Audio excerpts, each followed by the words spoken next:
Ho, ho, ho, everybody. Happy holidays. Tis the season here at the third floor, and I'm very excited for today's episode. We will be doing a holiday sweepstakes giveaway at the end of this video, but please listen to the whole review as the clue for the answer will be within the review, right? So listen closely, and we'll get into the sweepstakes at the end.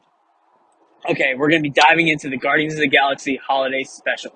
And for anyone that hasn't seen it yet, please pause this video, check it out. It's only 45 minutes on Disney Plus or wherever you stream it, and come back and listen to it. But if you're okay with it being spoiled and you just kind of want to get the basic plot beats, please stay tuned because I'm going to be talking about that too. All right? If you're still with me, I'm going to assume you're okay with some moments being spoiled. So, moving into my three favorite parts of the holiday special, my three favorite aspects, and what I want to see from Marvel moving forward. Number one being, I really appreciated the focus on the B tier characters, the smaller characters, in that Mantis and Drax were primarily the protagonists for this movie. And I think it made a lot of sense for a number of reasons because mostly we haven't gotten to see a ton of screen time with them previously. And seeing that there's one more Guardians movie left, I would probably say it's a pretty safe bet that they won't be the focus of it. So this allowed us to spend a lot of time with these characters and flesh them out in more of a lighthearted, non-climactic setting, which I think was a great choice because it allowed us to explore their relationship and the relationship with the other Guardians in a much closer, more easygoing tone, right? Of course, there's also Rocket, Peter, Groot, and Nebula in it, and Gamora's gone. Obviously, but this made a lot of sense also for the canon for where they are at the time because it brought us up to speed. But they're rebuilding nowhere. Peter's still searching for Gamora, and he's very depressed. And so that's why Mantis and Drax want to bring him a happy Christmas to cheer him up. Right? This also made a lot of sense because Chris Pratt's a huge actor and they probably couldn't afford to keep him for the whole movie. So with the plot being focused around him, though, it still made it seem like his presence was felt throughout the special, which I think was a very smart move.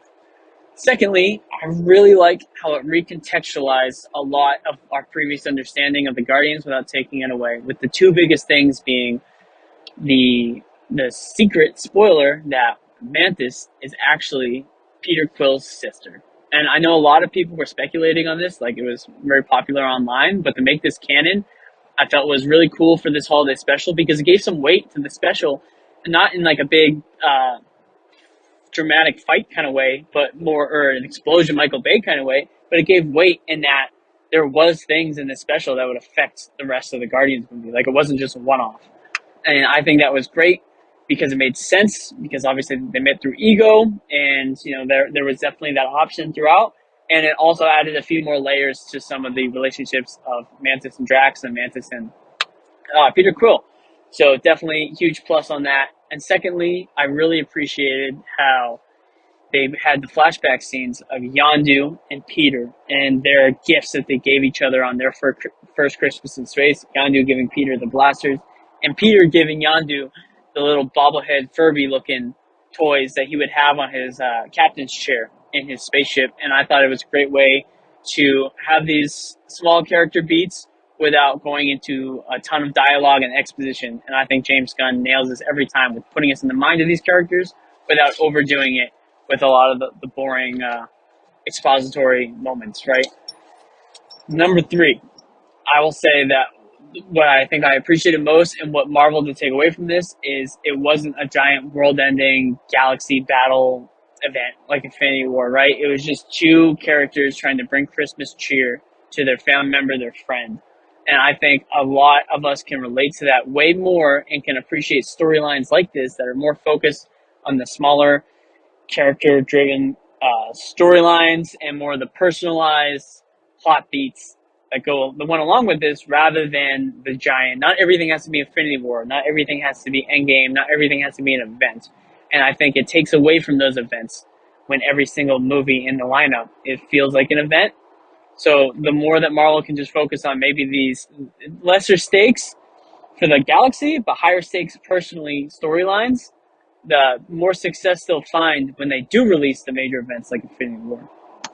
Okay, so if you're still here, please stand by and listen throughout the video for re-listen for the clue.